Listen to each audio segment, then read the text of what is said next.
Hau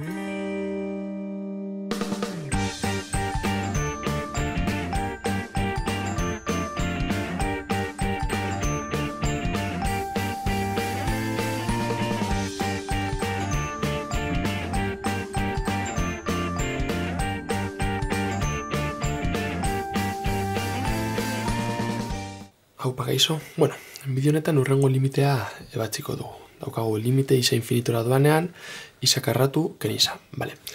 Ordezkatzen baldin baditugu balioak, azkenean, izango genuke, infinito kubora, badakigu, infinito bider infinito, infinito emango digula.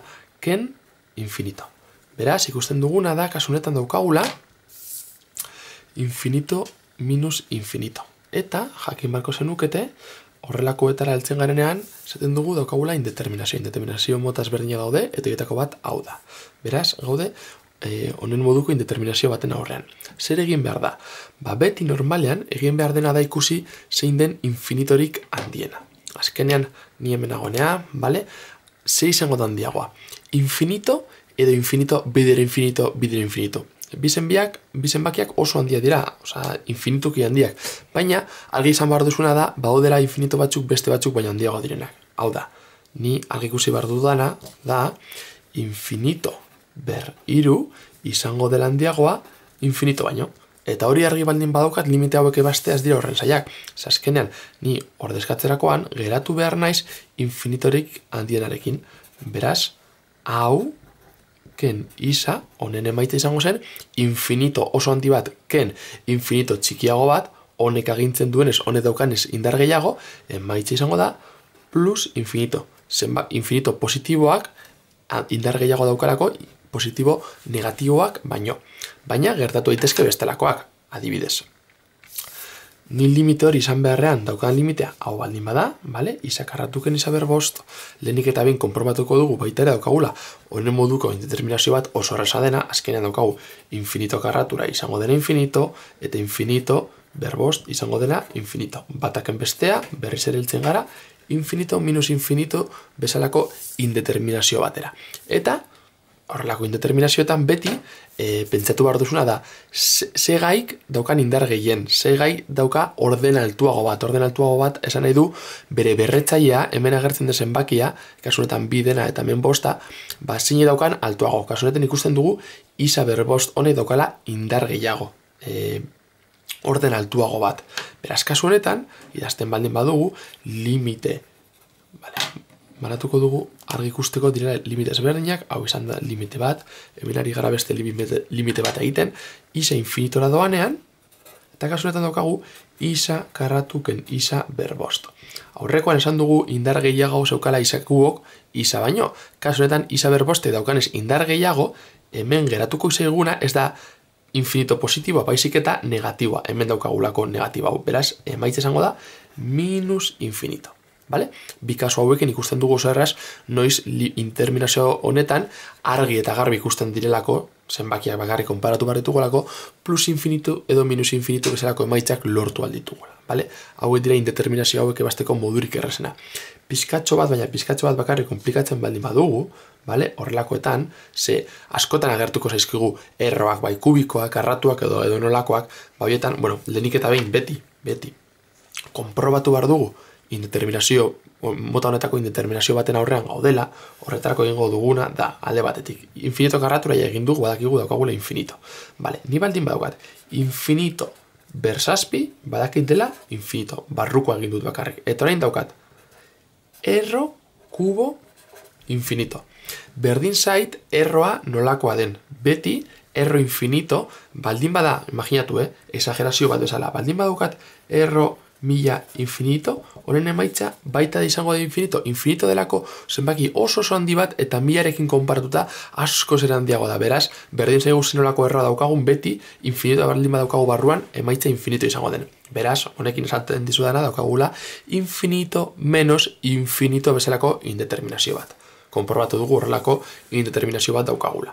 Orain, zein da hurrengo pausua, jakitea ze gai, bai lehenengoa positibo izango dena, edo bigarrena negatibo izango dena, zine daukan indar gehiago, zine daukan orden altuago bat. Vale. Berriatziko dugu, bigarren osagai hori, bigarren termino hori modu honetan. Jakin behar duzue, erabiltzen baldin baditugu urrengo propietateak aurkitzen ditudan hemen, hau da, erabili behar dugun propietatea, bale? Ni baldin badaukat isa ber m RON modu honetara idatzi dezakedala. Beraz, gure kasuan, isa ber zazpi RO3 izango da isa ber zazpi zati hiru. Bale? Zazpi zati hiru da gutxi gora bera, bueno, ez dugu egingo, baina da, bueno, orain, ez dugu egingo. Ikusiko dugu zer baina handiago izan behar den. Bale, momentuz, badakigu, zazpi zati hiru. Bale, orain gure galdera da. Ze termino izango da, ze osagai izango da handiagoa. Isa karratu edo isa ber zazpi zati hiru. Azkenean, konparatu behar dituguna dira berretzaileak 2 eta zazpi zati hiru. Azkenean, alde batetik daukagu 2, eta bestetik zazpi zati hiru. Eta gure galdera da, zein izango da handiagoa, isa karratu edo isa ber zazpi zati hiru. Bueno, pentsatu pizkatxo bat, horrelakoetan konparatzerako momentuan modurik errazena da biak, izatea izendatzaile bezala multiplo komunetan txikiena. Kasu honetan bi hau idatzi dezakegu 6 zati hiru bezala, hemen azpian hiru bat izateko, ezta, bai? Bikoitza esan behar delako 6 zati hiru da berdin 2, eta orain konparatzen dugu 6 zati hiru zazpi zati hirurekin. Argi dago, handiago izango den izango dela zazpi zati hiru. Zazpi zati hiru delako handiagoa 6 zati hiru baino. Zer esan nahi du horrek? Bi osagai hauen artean, berretzaile handien daukan osagaia, beraz, infinito handiago bat daukana bigarrena dena. Hain zuzen ere, negatiboa horreti daukana. Beraz, gu kalkulatzen baldin badugu, gure limitea, ja, joan zaitezkete suposatzen zein izango da maitza. Hain zuzen ere, isa infinitora donean, isa karratuken erro isa ber zazpi kubiko, honek daukanez indar gehiago edo orden altuagoko infinito bat, honek agintzen du honen aurrean, beraz, minus infinito izango da maitza. Oso gainetik azalduko dizuet, hau ulertzeko, honekin azalduta beste guztiak azalduta geratuko dira.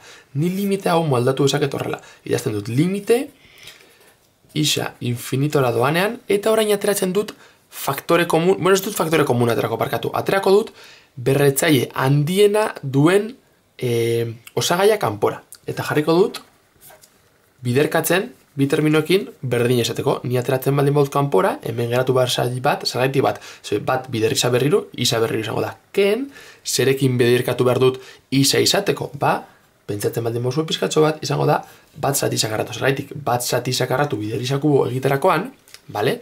Propietatea erabiliz, isa ber m zati isa ber n, isa kubo zati isa karratu, emango dirako isa ber hiru ken 2, beraz isa. Eta da, hemen izan nahi duen, horregatik jarri dut isa, edo nahi baldin bauzue idati dezakezue, bat ken isa ber minus 2, nahi duzuen bezala. Bale, gertatzen dena da, limite hau egiterakoan, hemen infinito bat sartuko da, eta beraz, dakizuenez, limite hau aplikatzerakoan, hemen azpian infinito izango dugunez, bat zati infinito, zenbaki bat zati infinito, emaitza baita izango da 0. Beraz, aplikatzerakoan izango dugu infinito bider bat ken 0. Beraz, limitea izango da plus infinitu hemen kalkulatu dugunez. Eta gauza berdina egiten baldin baduzu hemen, ikusiko duzue, bazkenan hemen geratuko zela 0, hemen zenbaki bat, eta hortik ateratzen dela zenbaki minus infinitu negatiboa. Bueno, hau da, pizkat, azalpena zergaitik gertatzen den, baina zuek limite hauek egiterakoan ez zarete honetara etorri behar, agian irakasleren bat eskatuko dizue, baina printzipioz egin behar duzuna da konparatu, eta esanez, zein daukan berretzailerik handiena, hori da arrazoi nahikoa, jakiteko limite hau plus infinitora edo minus infinitora doan esateko.